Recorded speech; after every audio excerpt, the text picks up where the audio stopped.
beaucoup au Made in Belgium.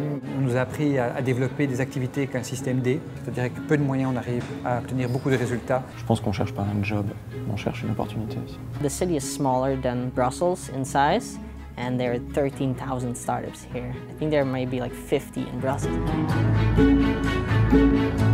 J'ai d'abord essayé de le développer en Belgique, mais c'était vraiment difficile, voire impossible de lever de l'argent. Les gens sont assez ouverts, et notamment les grands patrons, les CEO. En Europe, on est au contraire dans une culture plus de classe, où les CEO et les patrons et les gens qui ont eu du succès, ils sont finalement à une autre échelle de la société et passent plus spécialement autant de temps à avoir un lunch ou un café avec des jeunes qui viennent de commencer. Les choses se font beaucoup plus rapidement en Amérique, là où en Europe, les gens sont un petit peu plus conservateurs. Ça m'a pris un peu de temps pour désapprendre à faire du business à la française et réapprendre à faire du business correctement à l'américaine. Dans la Silicon Valley, les venture capital prêtent plus d'argent à des gens qui ont déjà raté. Ma relation à l'échec a complètement changé. C'est une notion qui m'est presque étrangère maintenant. L'échec, ce serait de ne pas essayer.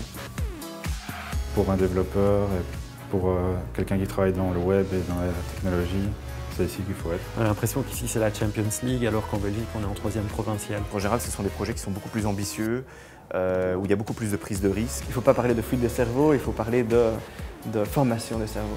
We want to create a global network of entrepreneurs, investors and startup enthusiasts. C'est très pratique d'être dans un endroit où on peut travailler. Si on a une question, j'ai qu'à lever la tête. C'est qu'il y a énormément de meet-up, donc des réunions entre développeurs, entre ingénieurs, pour pouvoir parler de nouvelles technologies. Pouvoir avoir un endroit où ils peuvent se connecter avec d'autres personnes. Parce que c'est très important, beaucoup de choses se font évidemment par les connexions, par l'aide entre les gens. Il ne faut pas avoir peur de parler de son idée là-bas. Ton idée, c'est 1% de ta réussite. Le reste, c'est de pouvoir exécuter et de t'entourer de personnes qui vont savoir faire les choses que toi, tu ne sais pas faire. L'entrepreneur américain qui a réussi a tendance à réinvestir ses actifs dans d'autres startups. C'est une façon de rendre à la société et encourager l'écosystème. Being an entrepreneur is like chewing on glass. It's just every single day it hurts, it's not pleasant.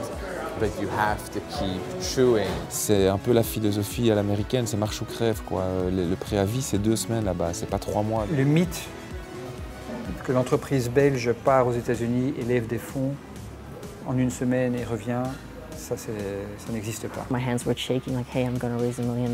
It's really happening. This is crazy. And now in hindsight, I really realized that $1 million isn't a lot of money. Au niveau rentabilité, pour l'instant, on a de la chance, c'est qu'on a perdu $100 sur les 3 premières semaines. Et puis on a été rentable tout de suite parce que la demande est là et que nos prix se mettent bien. Et donc c'est génial.